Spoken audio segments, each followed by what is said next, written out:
Praise the Lord. இன்றைக்கும் கூட நம்ம ஒரு அழகான ஒரு காரியத்தை பத்தி நம்ம டிஸ்கஸ் பண்ண போகிறோம். அன்றாட வாழ்க்கையில நாம் தினமும் சந்திக்கிற பிரச்சனைகளை குறித்து ஒரு சின்ன கான்வர்சேஷன், டிஸ்கஷன் அப்படின்னு எடுத்துக்கலாம். ஓகே. நான் இவங்க கிட்ட ஒரு 4 கொஸ்டின் கேட்க போறேன். அதே மாதிரி அவங்க என்கிட்ட ஒரு 4 கொஸ்டின் கேட்பாங்க. இப்ப வந்து யாராவது நம்ம மேல ஒரு வீண் பழி போடும்போது அந்த இடத்துல நம்ம எப்படி ரியாக்ட் பண்ணணும், எப்படி ஆக்ட் பண்ணணும் ஒரு கிறிஸ்டியனா? வீண் பழி போடுறவங்க நம்ம சொல்றத கேட்கறதுக்கு நிதானத்தோட இருப்பாங்க அப்படின்னா, நம்ம வந்து அவங்கள்ட்ட காரியங்கள தெளிவா சொல்லிக் குடுத்தா அவங்க புரிஞ்சுப்பாங்கன்னா, அதோட அந்த இது முடிஞ்சிரும். இல்ல சிலர் வந்து நிதானம் இல்லாம, அவங்க சொல்ற காரியங்கள் தான் சரி அப்படிங்கிற ஒரு வீராப்புல பேசிக் கொண்டிருப்பாங்கன்னா, அவங்கள்ட்ட நம்ம என்னதான் நியாயமான காரியத்த சொன்னாலும், அவங்க வந்து அத கேட்கறதுக்குள்ள மனநிலையில இருக்க மாட்டாங்க. அவங்க அத எப்பவுமே அதுலயுமே ஒரு குற்றத்த சொல்லி, அதுலருந்து திருப்பியும் தாண்டி தான் நம்ம மேல குற்றம் தான் சொல்லுவாங்க. அதனால அந்த மாரிப்பட்ட சிச்சுவேஷன்ல அமைதியா இருக்கிறது தான் பெட்டரான ஒரு சொல்யூஷன். ஆமா. இப்படிதான் இயேசு கிறிஸ்துவ வந்து பிலாத்து வந்து கேட்பாரு. "நீர் தான் யூதருக்கு ராஜாவா?" அப்படின்னு கேட்கும்போது, அவர் சில இடங்கள்ல அமைதலா இருப்பாரு.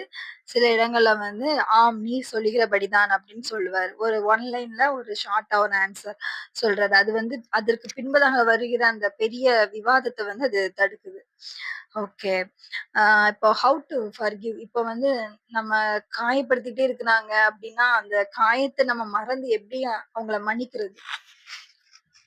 இது கொஞ்சம் கஷ்டமான ஒரு விஷயம். ஏன்னா, ஆ நம்மள ஒரு ஆள் அடிச்சுட்டா கூட அந்த இது நமக்கு வந்து மறந்துரும். அந்த காயம் ஆறுற டைம் மறந்துரும். ஆனா, வார்த்தையினால நம்மள குத்தி காமிச்சாங்கன்னா, அது வந்து நெறைய நேரங்கள்ல அது நம்ம மனசுல இருந்துட்டு தான் இருக்கும்.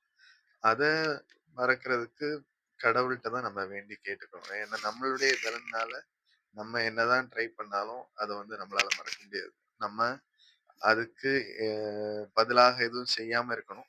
ஏன்னா, கடவுள் என்ன சொல்லியிருக்கிறாங்கன்னா, நமக்கு தீங்கு செய்றவர்களுக்கு நம்ம நன்மை தான் செய்யணும் அப்படின்னு சொல்லியிருக்காங்க. ஸோ, ஆ நம்மள வார்த்தையினால தீமை செஞ்சிருந்தாங்க அப்படின்னா கூட, நம்ம வந்து அதுல அமைதியா இருந்து, ஆ சில நேரங்கள்ல பொறுமையா இருக்கிறது தான் பெட்டரான ஒரு சொல்யூஷன்.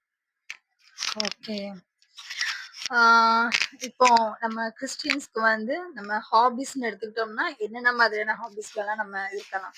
சினிமா பார்க்க போகலாமா? இல்ல ஃப்ரெண்ட்ஸோட சேர்ந்து அவங்க கூப்பிடுற இடங்களுக்கெல்லாம் போகலாமா? பார்ட்டீஸ், கெட் டுகெதர் அதெல்லாம் அட்டெண்ட் பண்ணலாமா? ஆ நம்ம கிறிஸ்தவனாக இருக்கணும் அப்படின்னு சொல்ற டைம் நெறைய ரெஸ்ட்ரிக்ஷன்ஸ் இருக்கு. ம். ஏன்னா, அந்த ரெஸ்ட்ரிக்ஷன்ஸ் வந்து நம்மளுடைய வாழ்க்கை எப்படி இருக்கணுங்கிறத நிர்ணயிக்கும்.